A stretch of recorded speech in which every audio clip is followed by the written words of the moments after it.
Welcome. We'll get started in just a moment.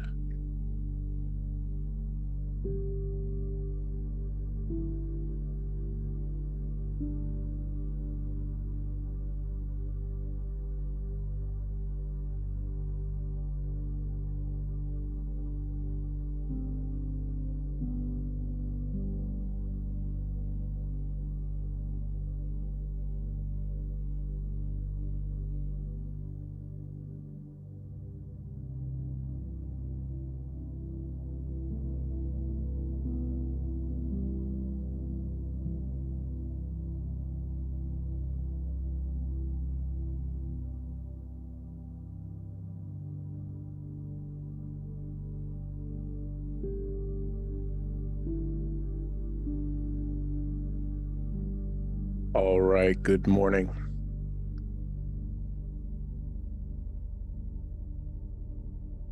Today, I want to dive in a little deeper into this idea of shame.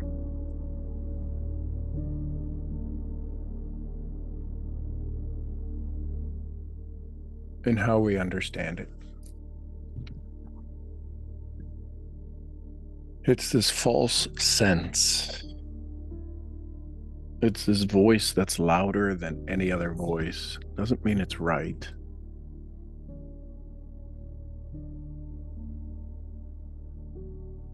So let me see if I can help explain it.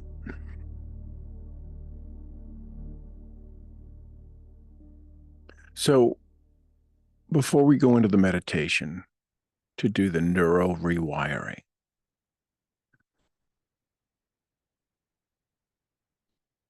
I just want you to be aware that we're not just going to listen. We're going to unlisten. We're going to unlearn the most rehearsed identity you've ever carried. Think about that. This idea of shame that runs rampant. The one that shame taught you to perform this identity. So the one that became so familiar, you forgot it was a performance. You know, you hear about some of these actors when they take on a role, they really get into it and they go live it and they keep the makeup on and they stay in character. Well, we've stayed in the shame character for way too long. In the world of personal undevelopment, my aim is not to stack on more affirmations or behaviors. It's to help dismantle the programs that no longer belong in our nervous system. And shame is not just an emotion, it's an identity. And it lives in the tone of your self-talk. Doesn't it? I'm not good enough. Oh, I could have been, or I should have been, right? So we're going to go into a meditation here in just a minute. I just want you to become aware that this is about dismantling the program that no longer belongs in your nervous system. All right. And shame is not just an emotion. It's an identity. It's an installed identity. From the first time you were ever made to feel bad, right? It lives in the tone of your self-talk. It echoes in your posture. You know, and as somebody who's on the faculty of the Self-Talk Institute, one of the things we do in a teaching and a training is we imagine two people behind a curtain. The one on the left has lived a successful, powerful, productive life. And the one on the right has been from job to job, homeless sometimes, never really found a solid relationship. If I were to ask you to describe their posture, would there be any difference? You haven't even seen them yet. This is what I'm talking about. This is how shame lives in our nervous system, echoes in our posture. It hijacks the microsecond before you speak. What do you want for, I don't know. Well, whatever you want. The second before those statements come out, where you are not in control of your conversation, this is the hijacking that happens continuously. It happens. And it convinces the brain and the body that the smallness equals safety, right? What do? Our shoulders roll over. We get real small. We start to put our hands in front of our face and stuff. Today's meditation is not about relaxing. It's about reclaiming. Write down on your notes, today I reclaim. I really want you to start to activate that in your awareness. Today I reclaim. I'm going to guide your awareness into a vision of yourself who you learn to survive by. This is how you've learned to survive, right? I'm going to make you aware of your shrinking, you're performing, you're numbing, you're staying silent. We'll meet that version of you, that version who's been shrinking and performing, doing a performance and been numbing yourself to, well, it really doesn't matter, numbing yourself. We'll meet that version with compassion, not judgment. And together we'll bring the process of disidentification. We'll begin this process of disidentifying with that version, because shame isn't yours. It was installed and it can be uninstalled. So before we begin, how do you listen to this meditation? This is important because we're talking about shame. So this is not about trying to heal. This isn't about doing it right. There is no scorecard. Let go of the outcome and instead witness what arises. Okay? So it's not about doing it right. How do I let go of shame correctly? There is no correct way. It's simply about paying attention to what arises. Okay? So that's number one. Number two, let your body lead. If your chest tightens or your throat closes, that's not failure. That's your nervous system saying, this is where the loop lives. Saturday, we did 2 hours on the 5 loops of shame. Okay. So if your chest tightens or you feel a knot somewhere, that's where the loop lives. That's where the source of this energy lives. This is your nervous system saying, hey, pay attention here. So just breathe through it. Let it unwind in its own time. Say the words, what? And I love that. So 1, don't try to heal. 2, let your body lead. 3, breathe slow, stay present, stay inside. You don't have to fix anything. You just have to stay long enough to feel what used to make you run. Stay inside this body. Don't get caught out externally. Don't start looking at things outside. This is all inside you. Okay. And number 4, if you get emotional, it means it's working. Okay. Emotion is evidence that a false self is losing its grip. All right. In this meditation, if you get emotional, that's a false self losing its grip. So why this matters? Well, the reason I wanted to give you a heads up is because we're talking about shame. We're literally undoing, rewiring, re-neuroengineering our body to become aware of this and to respond differently to these outside stimuli. And if we don't, well, many people don't go into the detail prior to the conversation. So what happens? if we're talking about shame, it triggers shame, and then you don't even hear the meditation. You don't hear the training. You don't hear the lessons. That's why we don't hear half of the personal development stuff that we want to learn. It's because we're already in shame. I've got this. I've got that. I'm not good at this. I've got that problem. And because of that, you need to own that identity. And that identity wasn't yours. It was installed in you.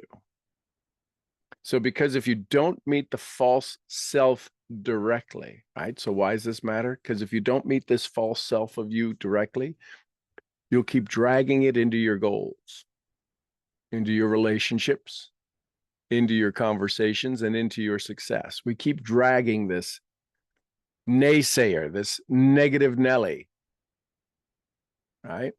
And that's why most transformation does not stick, because the shame loop itself is still operating in the background, right? Writing the script for you to pay attention to. Not today. Today, we meet yourself before the story, before the installation. Today, you choose to uncarry the false self. So, you all right? You ready? So now we'll begin. All right, I'm going to turn my camera off, and I'm going to put some music back on, and we're going to go have a conversation about undoing the shame self. Okay? Let me get this going over here. All right. I'll be back in just a moment. So I'm going to get started with the meditation. We'll see you in just a second.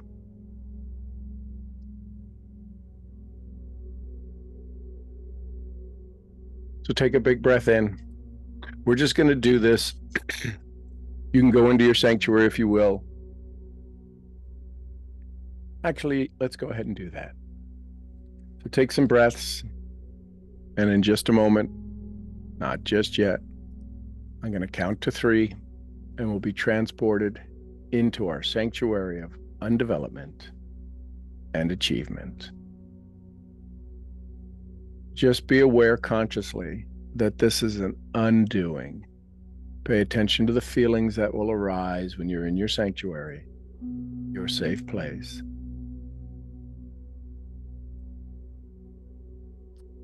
And here we go for the transport. 1, 2, 3. And you are now inside your sanctuary of undevelopment and achievement. I want you to go find your space, that place where you rest consistently, that place that delivers you to that higher awareness, to your connected self. And settle in there.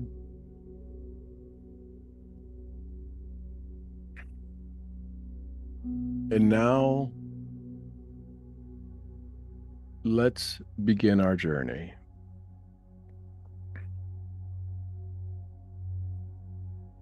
In today's conversation, in today's journey, you're going to become aware of the false self I carried.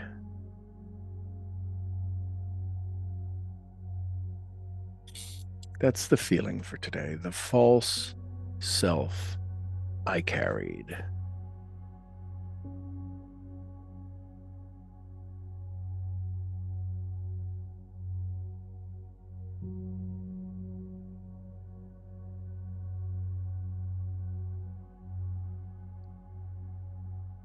This is about taking not just a journey, not just a meditation. This is a neural re-education. We're going to meet this false self, the one that shame built.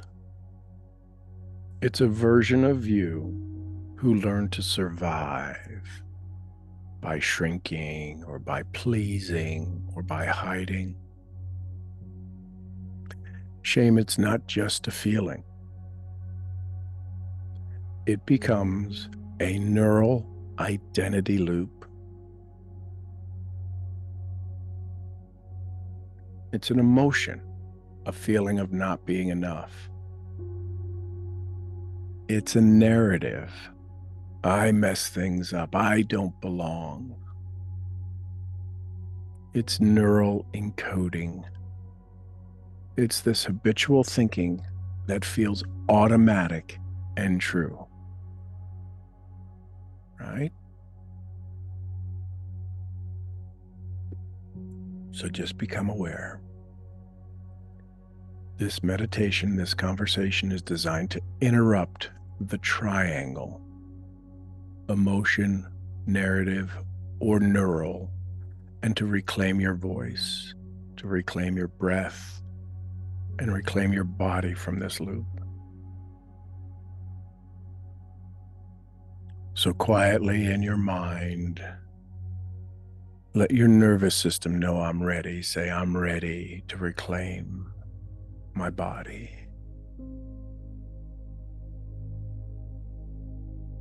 So let your shoulders drop. I want you to think of this. Let your breath become the authority in the room. Take a deep breath in. Exhale slowly. And then take another breath. And on the exhale, do the vagus clear. Do the sigh.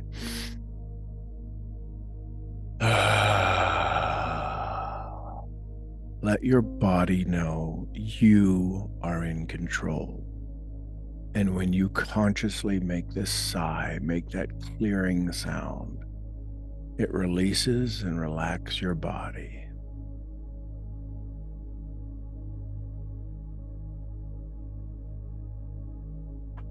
So now let's go on a visualization.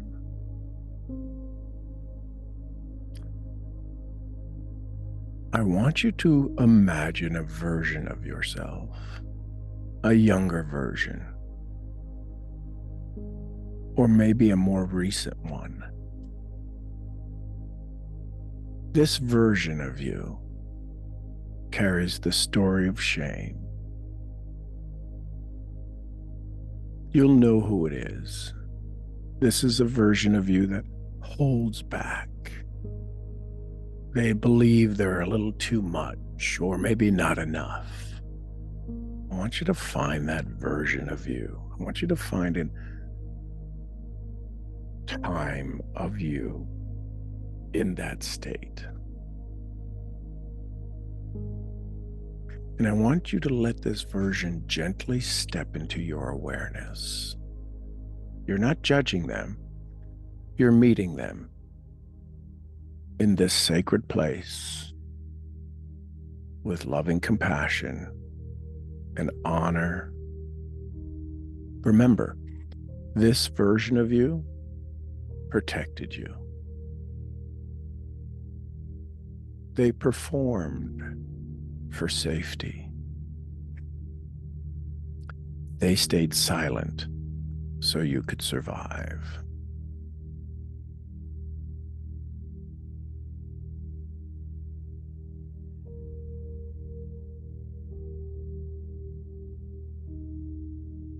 Like our archetypes and other things we've talked about, this version of you that has just appeared, what name would you give this version of yourself? Whisper it in your mind.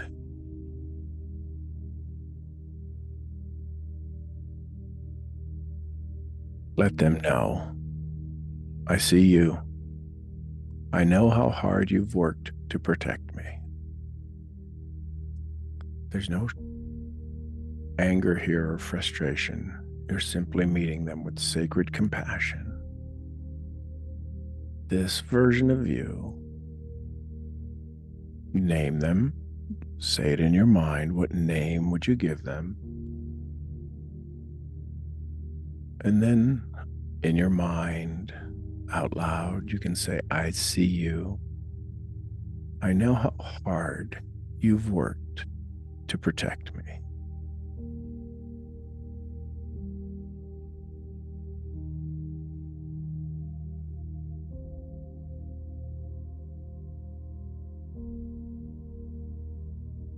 So now become aware of this. You might even say this to the version of you that's there. Shame is not my truth. Say that. You can whisper it in your mind. Shame is not my truth. It is just the loudest voice I've rehearsed. Shame is not my truth. It is just the loudest voice I've rehearsed. See, you've repeated that voice so often, your brain began to believe it. This story was installed. It began as an emotion, and it turned into a belief. And now your nervous system expects it.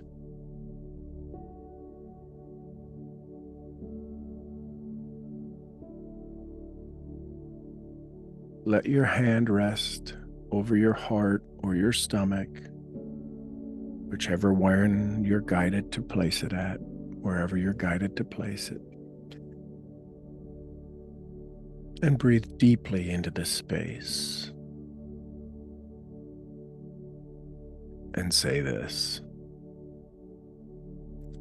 I no longer need this loop to feel safe. I can meet safety without shame. Notice how your body responds. Notice the breath moving into places that used to hold this loop. Again, your hand on your heart or your stomach, wherever you feel appropriate, and say, I no longer need this loop to feel safe. I can meet safety without shame.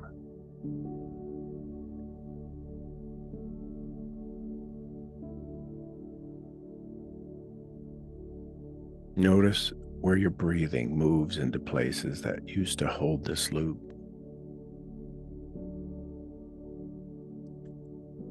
Just pay attention to those areas where you feel increased energy in your body and say, and I love that.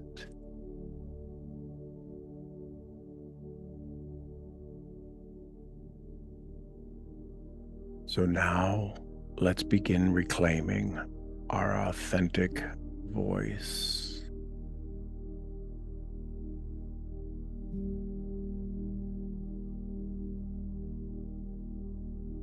Continue to breathe.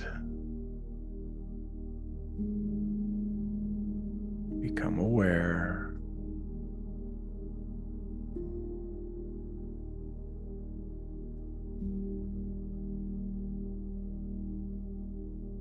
So listen carefully.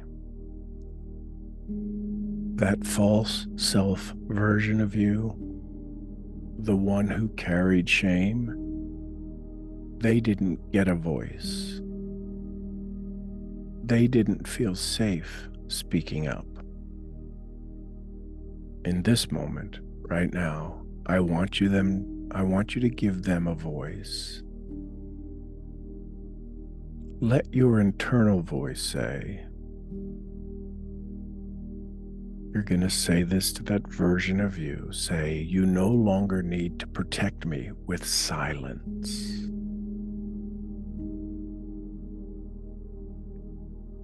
I speak now with clarity.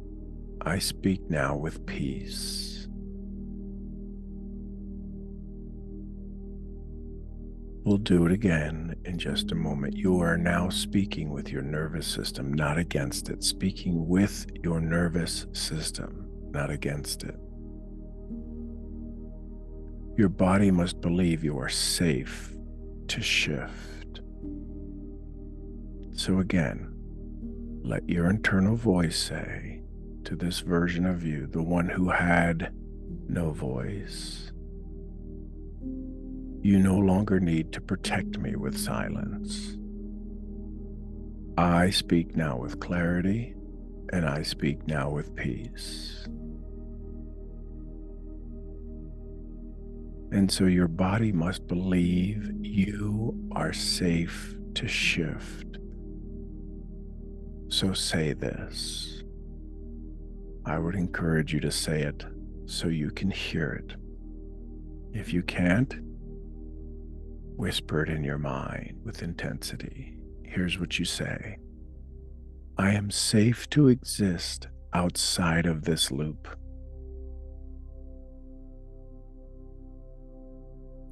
I am safe to be seen without the false story. Again, I am safe to exist outside of this loop. I am safe to be seen without the false story.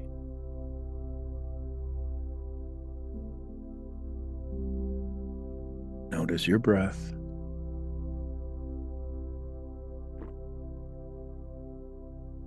Where is it breathing into? Where do you feel energy in your body? Become aware.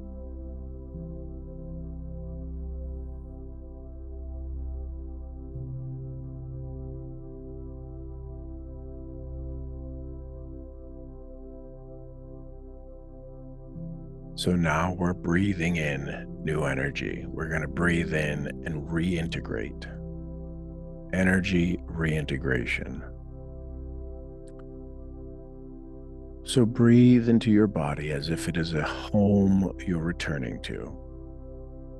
You know, when you come back from that long trip, that vacation, and we say, there's just no place like home. I want you to breathe into your body.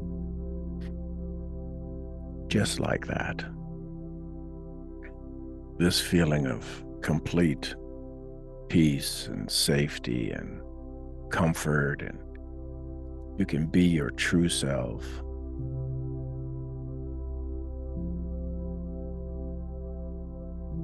Now I want you to do a little something different. I want you to let your spine rise with some confidence. This relaxed confidence, this knowing that you know that you know. Let your jaw release its grip. Relax your jaw muscles. Let your shoulders fall as if they're no longer needed for armor to carry the weight. Right? Breathing into your body. Let your spine just straighten a little bit, but let your jaw drop and your shoulders drop. And as you breathe, continue to breathe a little bit intensely, with intention, not fast.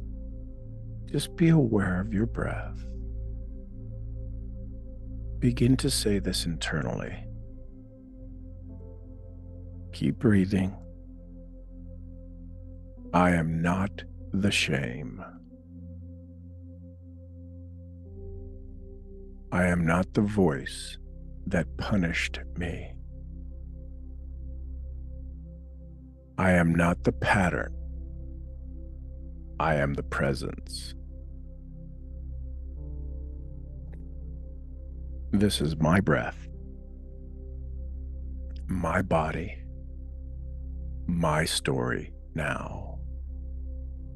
Again, keep breathing. Straighten your spine.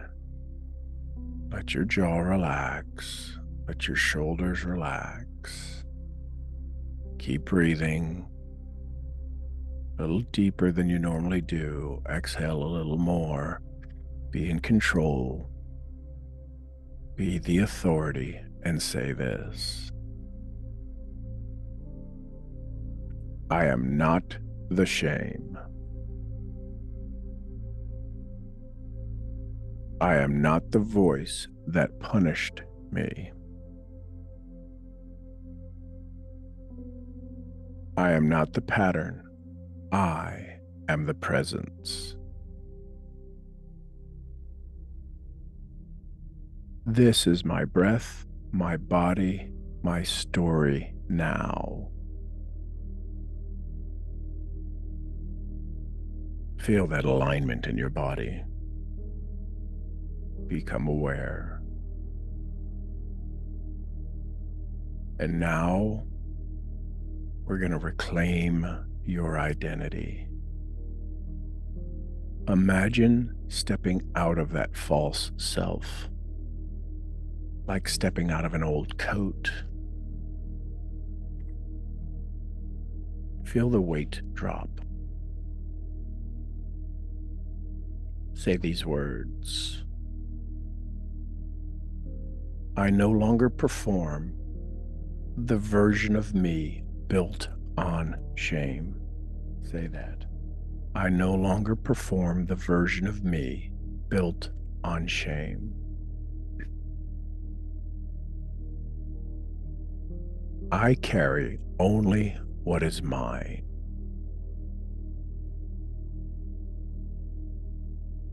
I walk forward as truth, not performance. Again, I no longer perform the version of me that was built on shame.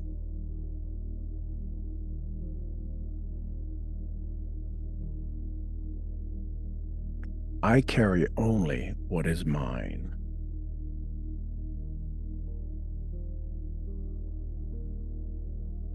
I walk forward as truth, not performance.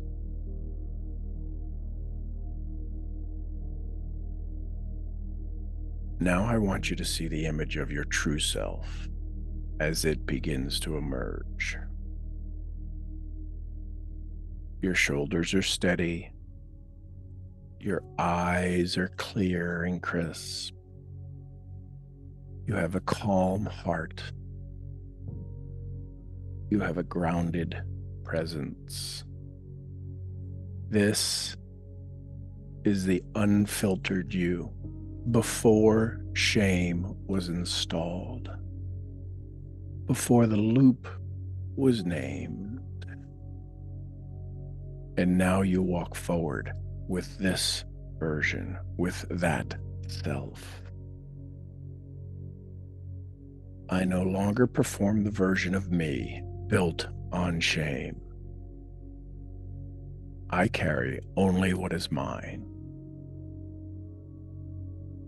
I walk forward in truth, not performance.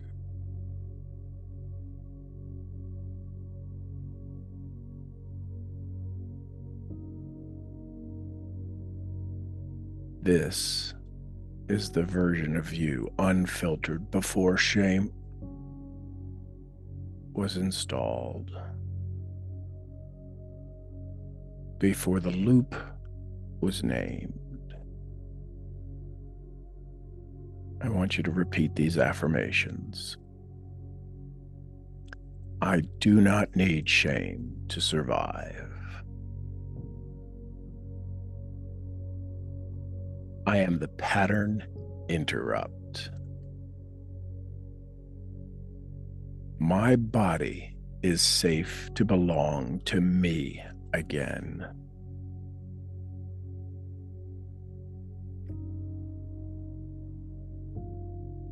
This is not forgetting the past. It is forgiving the identity that forged it. This is not forgetting the past.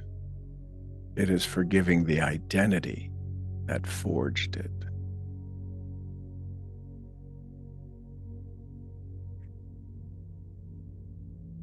I am who I was before shame arrived.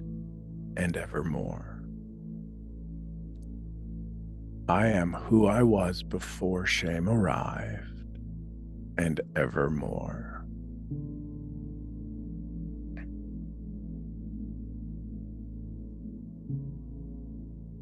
Feel that. Scan your body.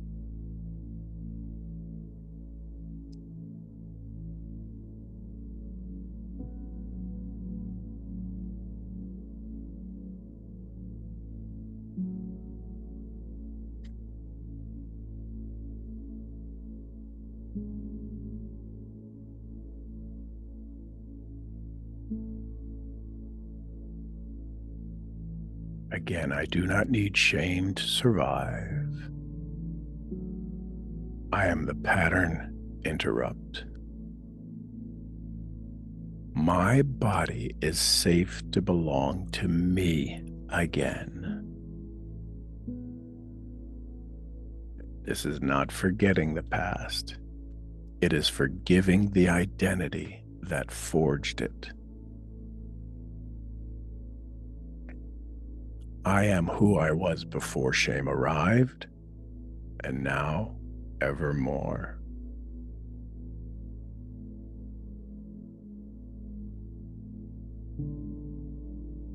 So just sit here for a moment longer. Still, quiet, present, not rushing to return. I want you to recognize who is returning. Think about that. Who's returning to your conscious awareness?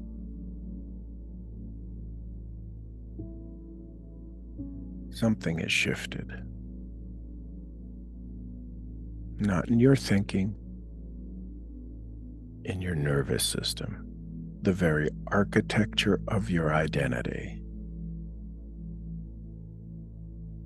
Who is returning?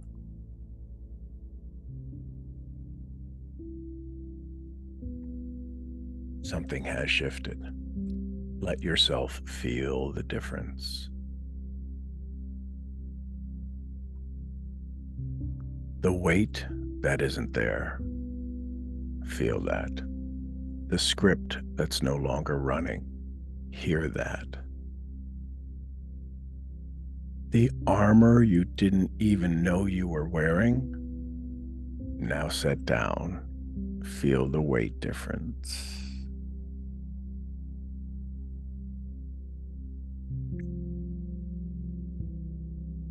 We're going to do some slow breathing as we wrap up.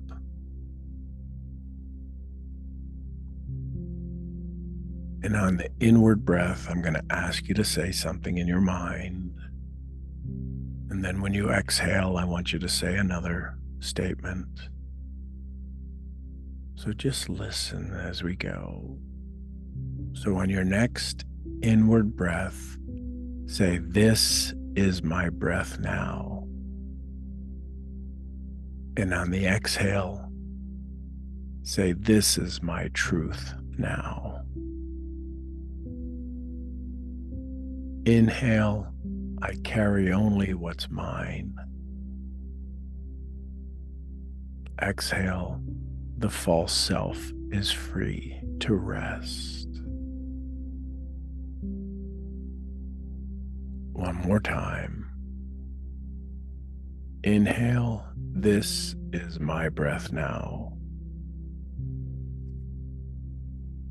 Exhale, this is my truth now.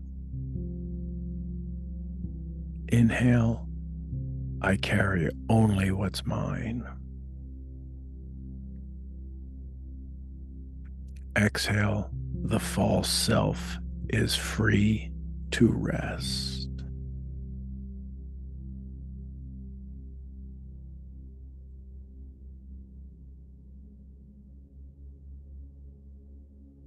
So now let's do some neuro encoding, speaking to our nervous system. Repeat these after me. I remember who I am when shame is gone.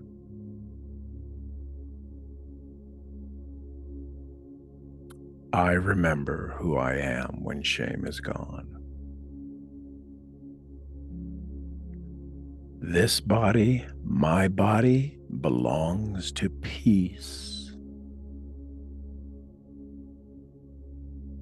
This body, my body, belongs to peace. This breath belongs to presence.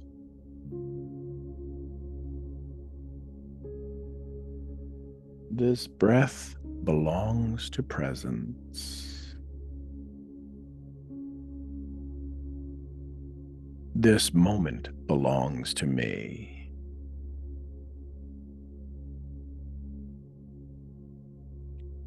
This moment belongs to me.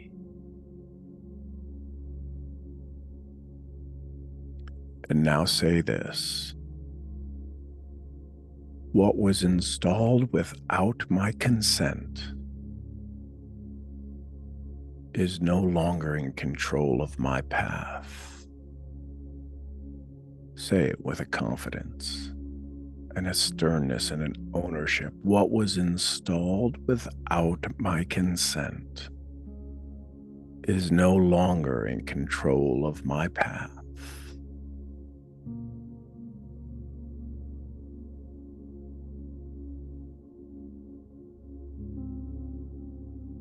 So let's reinforce the triangle. I want you to feel your spine. Notice your spine.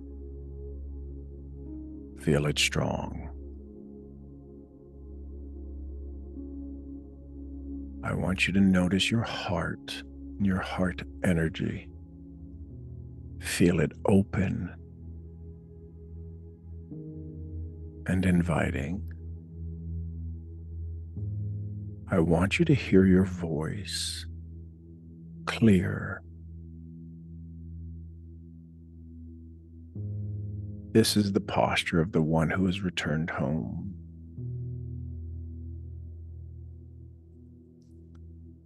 Say these words: I don't have to earn my worth.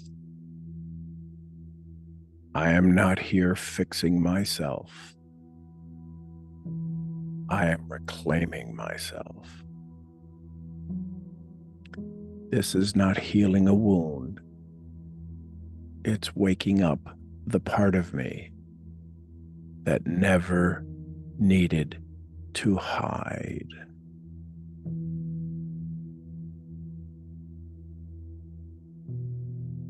Again, I don't have to earn my worth. I am not fixing myself. I am reclaiming myself. This is not healing a wound. It's waking up a part of me that never needed to hide.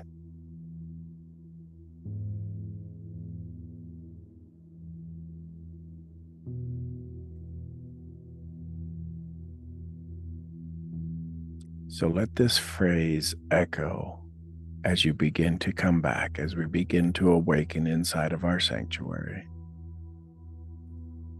The false self that carried my story long enough. Today, I thank it, and I walk forward with truth in my bones. The false self carried my story long enough. Today I thank it, and I walk forward with truth in my bones. As you're in your sanctuary, I want you to come back to your awareness in your sanctuary. Wiggle your fingers and become aware of what you've just rewired, awakened. Feel it. Feel it inside this sanctuary. You've just rewritten your nervous system's relationship to who you truly are.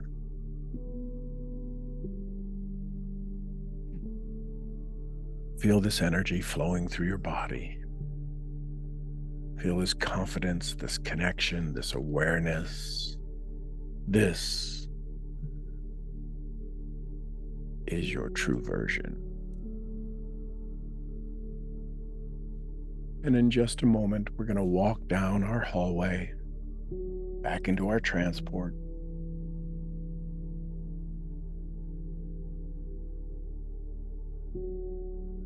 You know you have access to this version of you now and forever. This is the version of you that steps forward into all space and time. And now in our hallway, in just a moment, not just yet, we're going to enter into our transport, and this version of you is coming home. This confident, connected, committed, loving soul is coming home. 1, 2, 3. And you are back in your present moment, healthier than you've ever been, with more love, more connection, better and better every day, every way. And you begin to open your eyes and you look for things that are blue in your world. And you feel yourself awakening. Welcome home. Welcome home, you confident, fully capable, amazing creature of joy.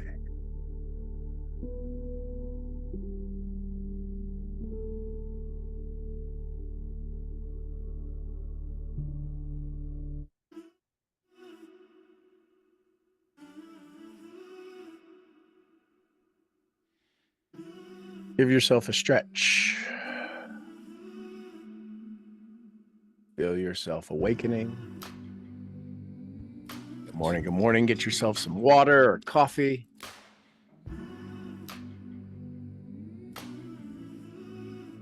Oh, wow. That was big.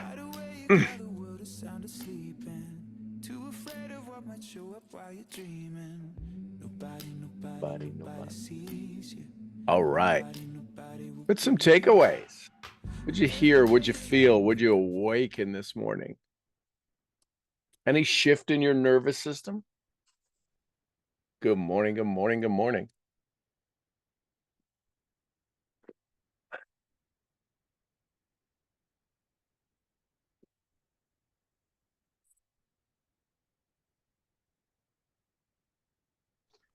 These meditations are getting betterer and betterer every day. I needed that today, Sean. Good.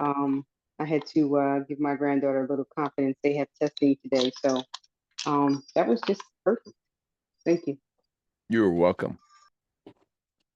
Yeah, and as we become aware of it for ourselves, one of the things to be careful of, or to be cautious of, not careful, well, maybe careful, an awareness of is how it actually is being taught to those who come after us.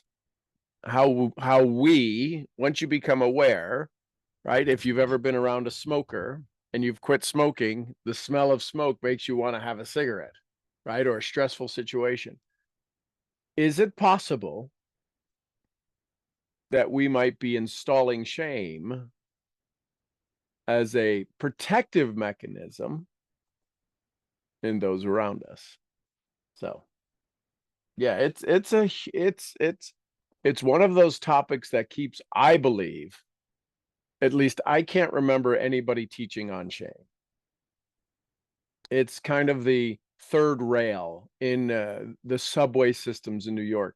There's the rails that the train runs on, and then there's the third rail, that's the electricity. That's how the subway gets its energy. That's how it runs the electric motors. There's a rail that is nothing but just electricity, and if you touch that, you will die. You will get electrocuted. So they say it's the third rail. Shame is the third rail.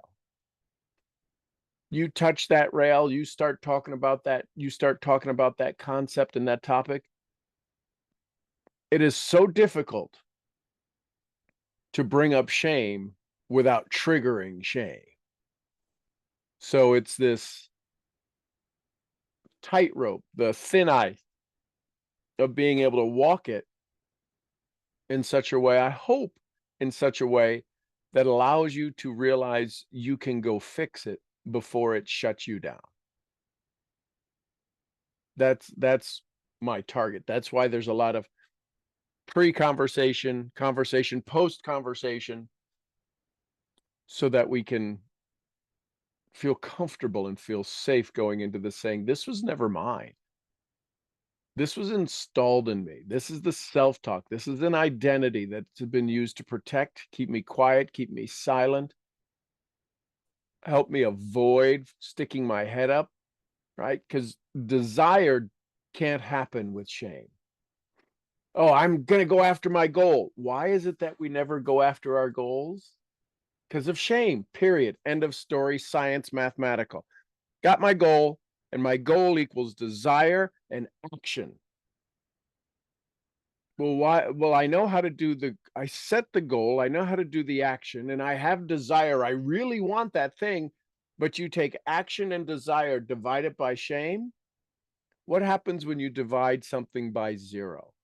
Doesn't matter how big either one was, it's always 0. The outcome is 0. And if you look at your goals, and some of the big ones we've set, we've got 0 result. Didn't say we didn't have 0 activity. We have 0 result. It is divided by this unbelievable feeling of 0-ness called shame. So that's my goal, is to dive in and around this idea, this concept, this philosophy, to help break it free. So hopefully it's working. Sounds like it might be. I hope it is. Because the last thing I want to do is trigger somebody's shame, because then you can't hear a thing. Who else? Thoughts, comments, questions, takeaways? Good morning, Sean. Good morning, Wheezy. Oh, brother. It's a big topic, isn't it? It's huge. I couldn't talk yesterday, and it wasn't until today that I realized I have become aware of what was going on, because even before yesterday, day before yesterday, I had such a tightness in my gut that it was so painful. I couldn't even sleep the night before. Oh, wow. And went through yesterday, and I went, oh my gosh, I know what this is, but the battle was intense. And it was today when you had us say, I am not fixing myself, I am reclaiming that to say it disappeared, I mean, I'm feeling when you have a sore. You worked out and you got a sore muscle. Exactly. Yeah. That's exactly it. And I'm like, whoa, that there was tremendous resistance to hold on to this, which was put there, wasn't even. And to think that all through this awareness that to let it go, what was the fear in letting it go? Didn't have the story. And now again, you're not fixing, you're reclaiming. It's like, that was never mine. Imagine somebody, give me back what you took from me. Imagine the Department of Shame coming by going, we want that back. Great, take it. Exactly. And you also said, which was such an aha for me, is putting all this affirmation, this positive thinking, and all this on this foundation of shame. Because when you said, what happens when you multiply shame, and I said 0, and then you said it's 0. I'm like, yes, it completely diminishes everything.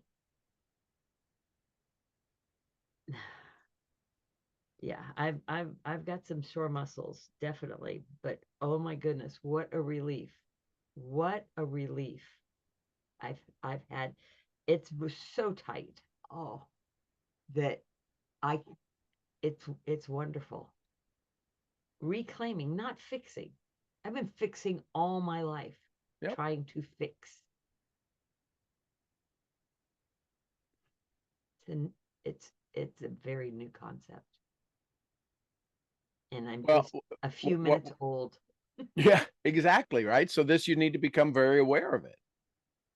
You're freshly born with 60 years of experience. Right. Yes. And so in this awareness, you now get to look at things differently, see things differently, and be aware that they're going to be different. Well, that's not the way that always looked. It never looked this way because you weren't looking at it through the version of you that needed to look through it.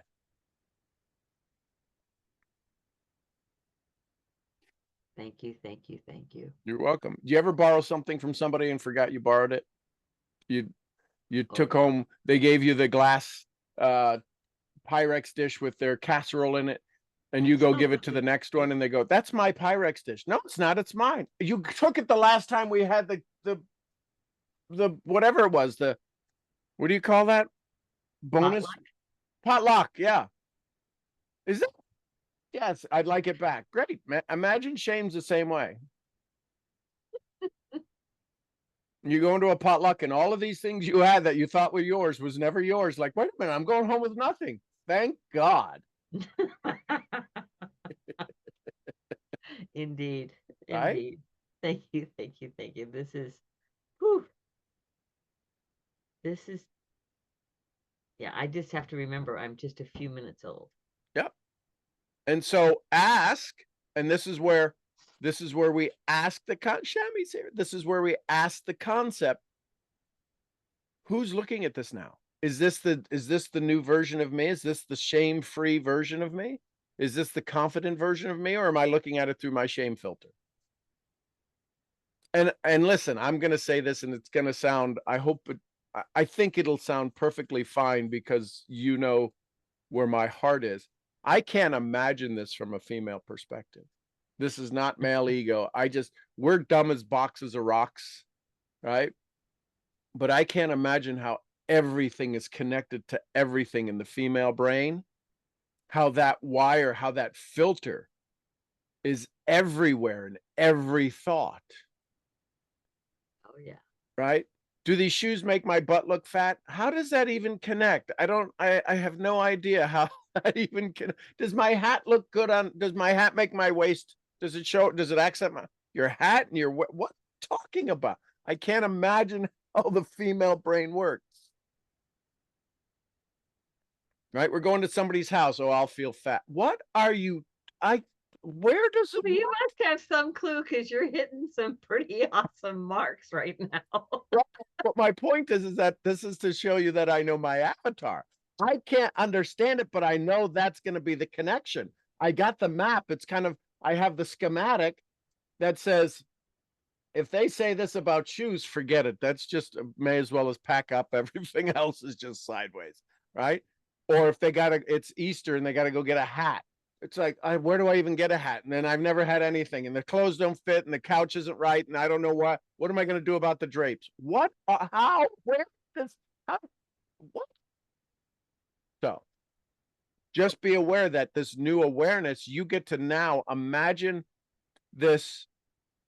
Do you ever see on the TV, in the movie, when they shut out the power, and wherever the epicenter is of where they shut the power out, how the lights get dark there first? Yeah. And then the switches keep shutting out and the darkness expands. I want you to imagine the light expanding of your shamelessness. I want you to imagine kind of like that. That's why I have this sunrise behind me. I want you to imagine that how you are now the epicenter, and confidence and guilt-free living is now your modus operandi. And I want you to see it expanding. I want you to close your eyes and see it expanding out in your house. Who does it affect? Who does it hit? Because it's like a radio wave. It's like duck and cover, right?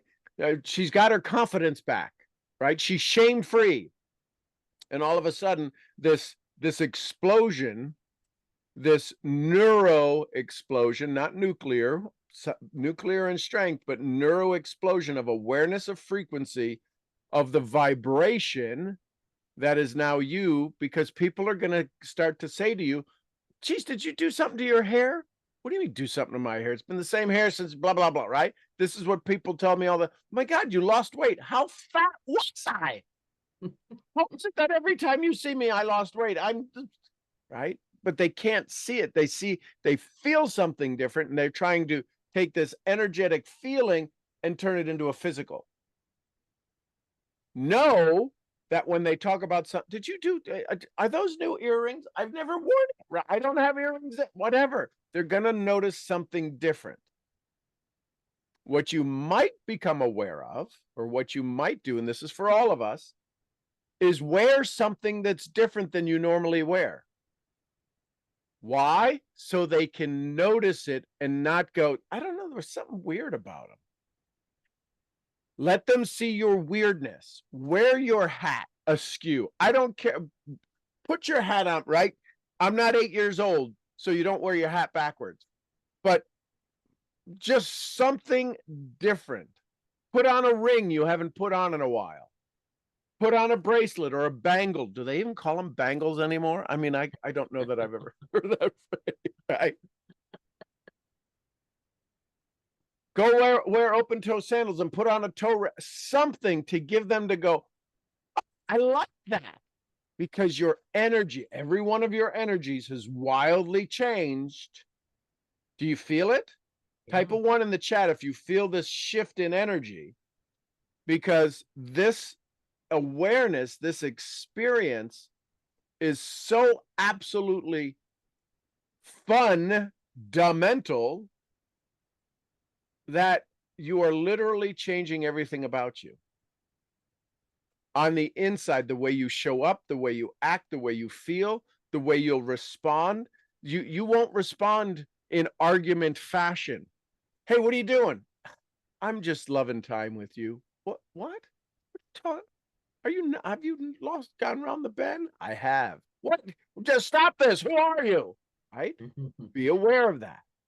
It's okay to be cuckoo for Cocoa Puffs, because this is and it's not your cuckoo for Cocoa Puffs. You are now your normal self.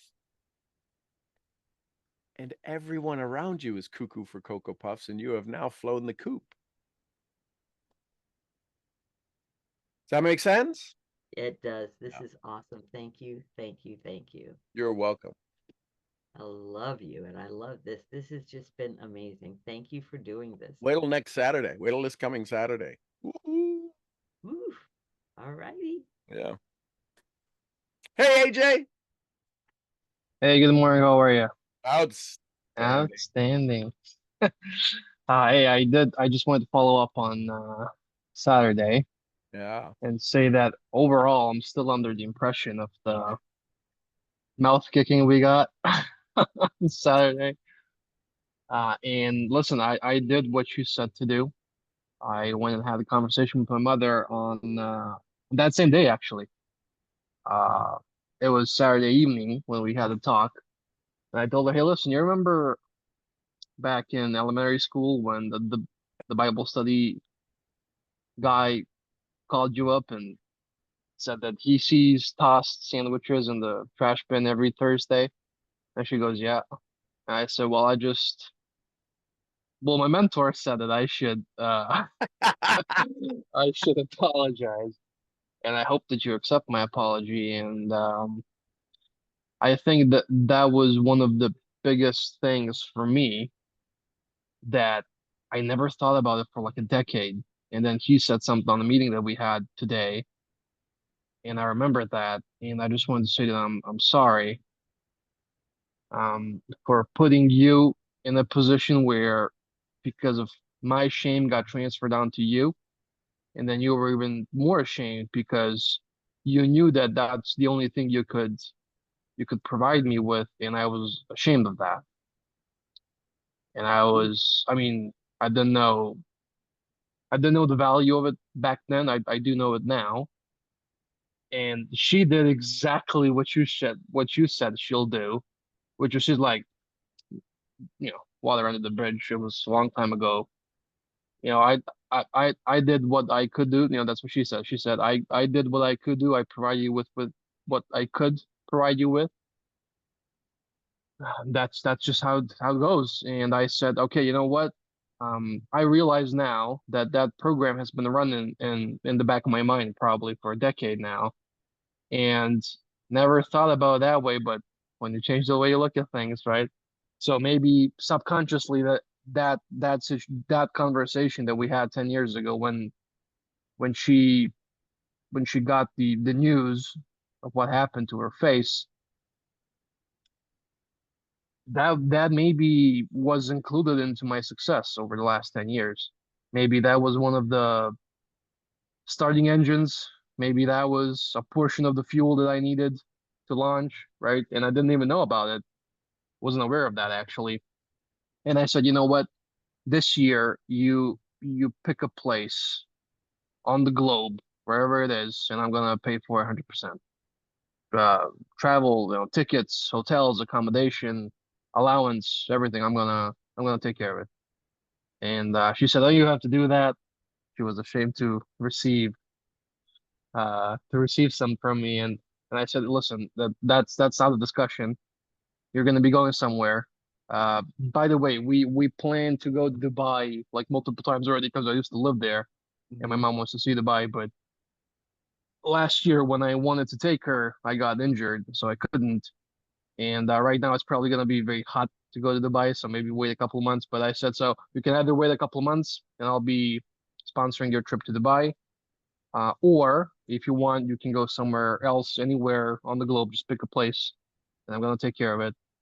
And we ended up having a wholesome moment, and it was good. And then on the other note, this is what happened. So the other day, I was at the restaurant, actually But for the wait, weekend. there's more. There's more, man.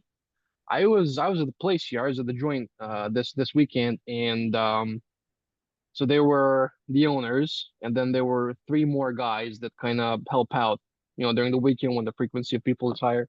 Mm-hmm. And I gave them up all 1,000 dinars. But that's like $10 as a tip. And by the way, so they work for like $20 or $30 a day. So I gave them 10, just for you to understand. That's actually substantial Right.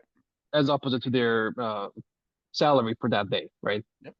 And I gave them all $10, and it was so wholesome. And they started saying thank you, and the female owner, she said, "You didn't have to do that." And I said, "I don't know, maybe, but I am in the ability to do that. I have the ability to do that. I'm in a place where I can do that and not think about it twice." So my bill was like $15. I gave her like 50 because she needed to give them all 10. And she said, "Hey, listen, this is from Alex." And they said, "Thank you, thank you, thank you." And then a couple days later, one of my friends calls me up and he wants to do some crypto cash out, which is a business I have as well. And the profit in that small transaction I made was like $600 just a 10 few days times later. return. Yeah, tenfold. And I was like, okay, this is awesome. And I just journaled about it this morning. And I was like, If only this stuff worked. If only you could get some proof, some evidence that only giving this, and receiving work. if only this shiitake worked. And I honestly, when I gave them each $10, right? I honestly did not do that with the sole purpose of knowing that it's gonna come back to me at some point. You never I do. really did that. Yeah, I honestly did that. Just being like, hey, listen, these guys, like they made my orange juice freshly brewed in a cup this size, which is like three size the what an average guest the here average. gets, Yep. right? So, and then they did that a couple days in a row. They got me some food. They got this and that.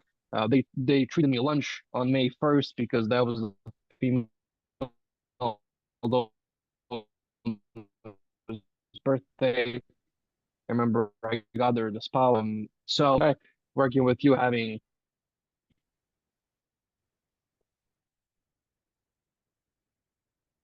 Is it me or is it him that's breaking up? It's him. Okay. Meetings It's and AJ. so on. And I just this better now. Goddamn minute. Is it Okay. working now? It's going there now. Alright. Yeah. I was just like, okay, you know what? These guys took care of me for a couple days in a row. Let me just give them $10 each, and that's right. And just a couple days later, this stuff happened. So this thing works.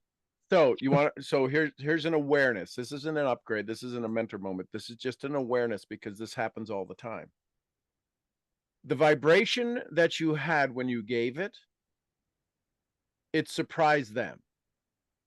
If you give it with the intent of receiving, go, I'm going to give them so I get something later, they wouldn't have been surprised.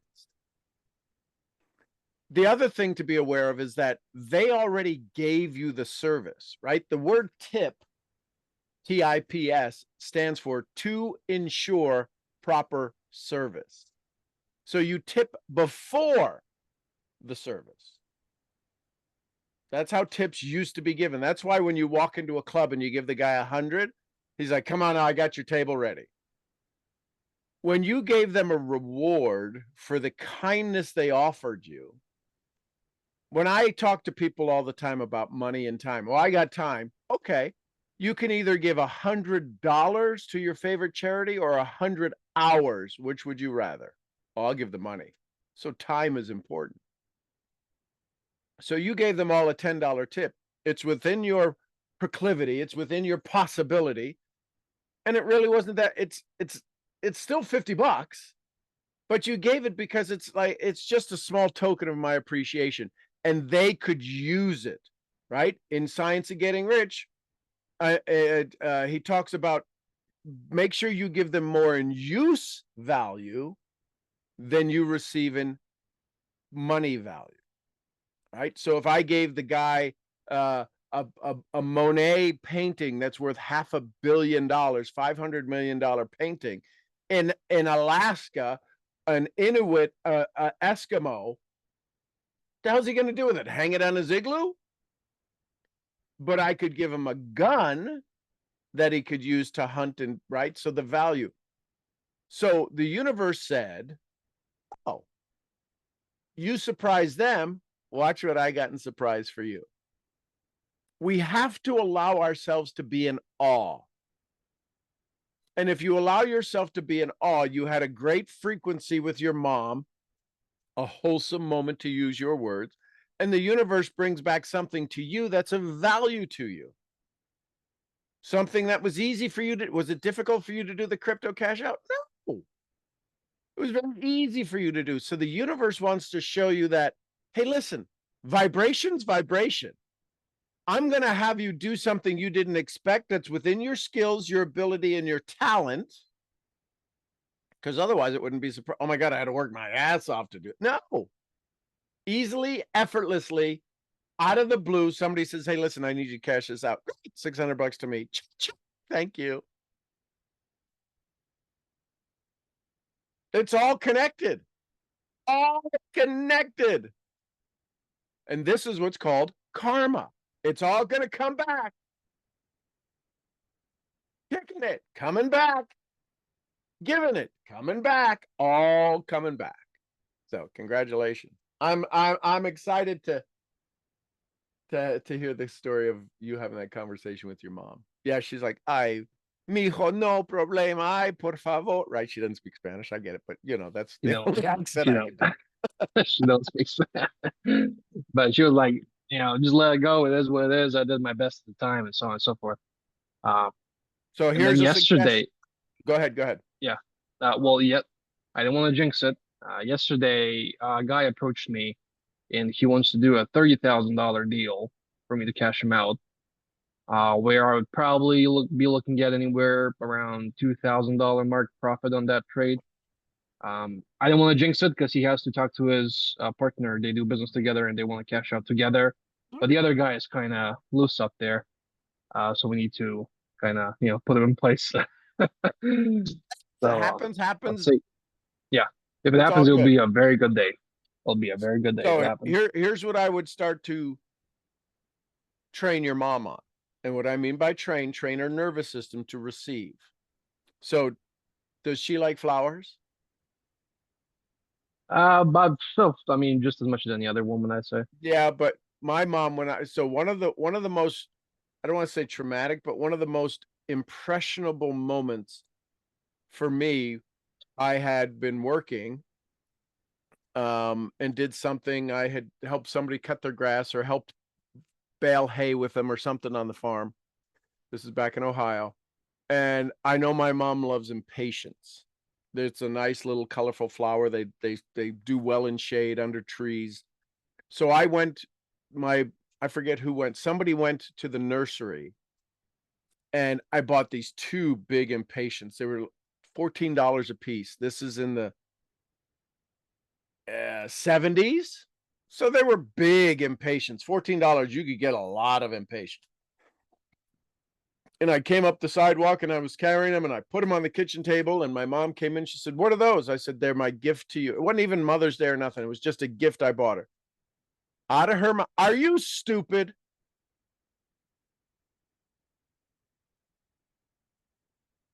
Are you nuts? What do you, why would you do that?" Because I love you. And so there's that little repartee that goes back and forth, but she didn't let it go. And that I can remember it. I know I can tell you almost what every petal on the flower looked like because it was, what did I do? I thought I was doing something good. So my suggestion is so I later, probably a couple of years later, I started to condition my mom by bringing her a flower so that she would be okay with receiving flowers. What I'm saying is start to bring your mom something from you. You do a lot for your mom already, I'm sure. But the idea of the trip, prepare her to receive something she's not used to receive. Right? She wants to go to a place she's never been. Start to take her emotionally to places she's never been by receiving things. Buy her a book, buy her I don't know. Buy her a dress, just buy her these little things, buy her a flower, buy her a little candy bar, buy her these little things, right? Just little something to prepare her to receive from you so that it's not overwhelming to the system when as the gifts get bigger. She did the same thing as your mom did. I remember a couple months back, I told her I was gonna go up there and I was gonna buy myself the brand new iPhone and I'm gonna give her mine, which is the one I have now, which was with me, but but when the accident happened. And on my way there, I figured I don't need a goddamn phone. This phone works just fine. Hers is the problem. So I got her an iPhone 14 the previous time. And it's kind of, maybe it was bad out of the box or whatever, I know, but anyway, it didn't really work fine. So I got her, at the time it was brand new 15. And I came home and she said, "Did you get the phone?" And I said, "Yeah." And I gave her the box. And she's like, "What's this?" I'm like, "I got a phone for you." And she started crying. And I specifically remember she started crying and she said, "Why are you doing this to me? Why did you do this for me? I thought you were gonna get yourself a phone and this and that." And she was sobbing at the time. And I was like, "Oh, mom, chillax, man. What's I changed my But you mind. I see don't need how a phone." shame gets installed? Because that's how Yeah, she would have felt. That's how she yeah. was felt. Imagine her at 5 years old giving her mom something. She would have been, "No, you don't do that. We have nothing. We don't," right? This just gets wired in.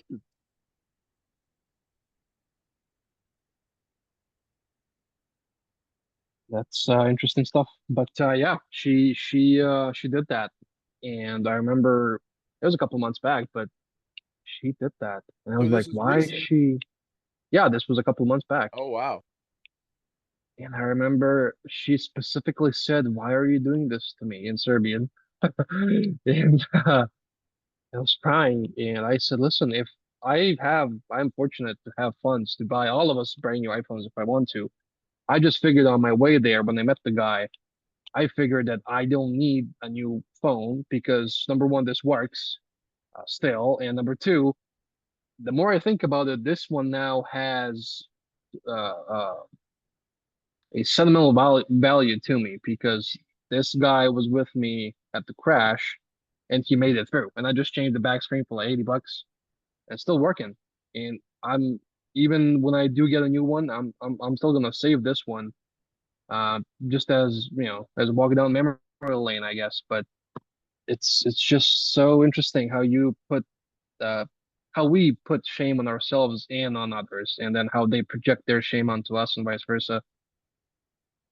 All this goes to say, I really enjoyed our conversation Saturday. I'm sure everybody did. I'm kind of going over notes and going over them again and again and again because that was really something great.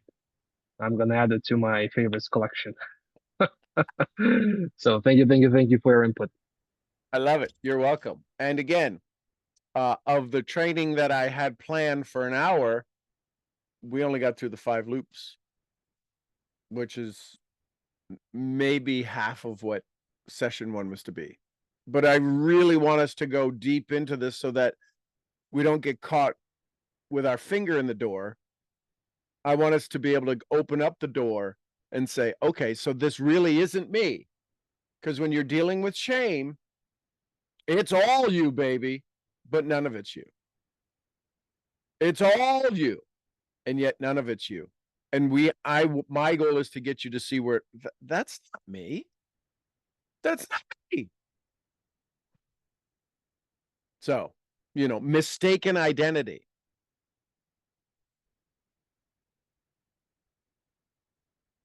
Love it. Love it. Love it. Love it. Anyone else? Last thoughts, comments, questions, takeaways. Thanks, Alex. Thank you, Louise.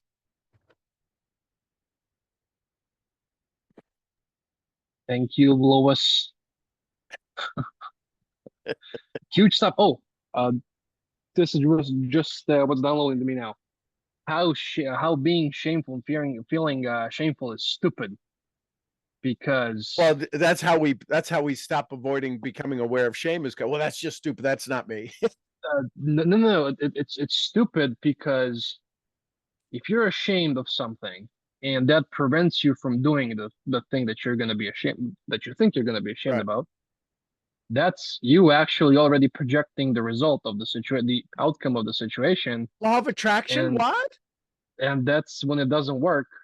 And then I go back to the story that you always tell, which is if you're thinking about someone and you're having imagine it fight in your mind about it, you're fighting with someone who's not even in the room. And if you're being shameful or ashamed of something, and therefore the idea of maybe being ashamed after you do something and fail, and then you don't even do it to begin with, I'm too stupid, man. That's just stupid. So Which is why it's so important for us to always be the witness. Who is asking this right now? Because we don't normally do that. You've all been trained to say, "Oh, wait, whoa. Who's experiencing this feeling right now?" I know it sounds cuckoo for Cocoa Puffs. Unless we start to investigate, okay, where's this feeling coming from? Who is the one that's mad right now? Is it an attraction or distraction?